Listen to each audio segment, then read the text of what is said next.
Letters of John Nelson Darby, Volume 2, Letter 554-228E, of 1031. p. 358, G. Alexander, beloved brother, I was glad to get a few lines from you, and to hear something of brethren too. I have never had a cloud on my mind as to my path, since I fixed to come, the Lord helping me, to New Zealand. As to my strength, I found it after 96 hours constantly in the train, that dreary wilderness, nothing the worse, the voyage rather a rest, having as a whole very fine weather, and the ship unusually easy, and were I health hunting, I might stay in this beautiful country with pleasure. The climate is admirable here, and the locality charming. Of course I have been, through mercy, working as elsewhere. Having been put off before, and dear W. having been here, I had doubts about coming, but as they still looked for me, I thought I should come, and all has been ordered. I do not know when I have had such earnest and attentive congregations. The word is enjoyed, so that I trust there may be blessing for all outside as well as inside, and the Lord has been graciously with me. Of course the exercises of soul in others, and in oneself, are found, and practically the same as everywhere, still it remains joyfully and thankfully true that God has wrought us for the selfsame thing, and has given us the earnest of the Spirit. On the whole, all hitherto has been encouraging, and I trust will be so yet.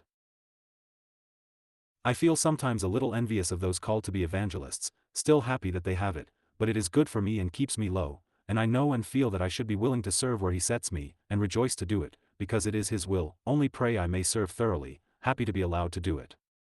As to all the translations, though very thankful to give the word of God to others, I feel I am only a hewer of wood and drawer of water, always have. It is a joy to me to have been permitted to do it, but it is the word in the soul which is the power of life.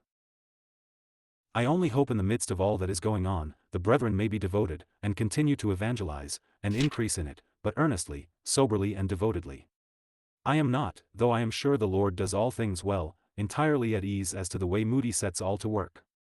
I have seen the insecure lowering of Christianity at occasions in America, and the mischief it does to souls, and partly in England, though earnest working, when called of God, and confessing Christ withal, is a great privilege.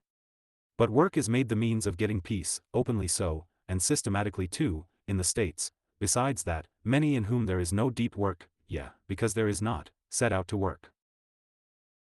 Yet I do not deny that where it is deep and simple, one in the freshness of grace and forgiveness can deal better with sinners than one more advanced. I do not speak of positive gifts. But the setting to work in a superficial state of soul I dread for the person. I do not doubt that MS setting forth the love of God more freely and fully has done good. He has got on in truth unquestionably. As to sects and the church, this question remains just where it was. My thoughts, though I have to finish here, turn towards England, if the Lord will.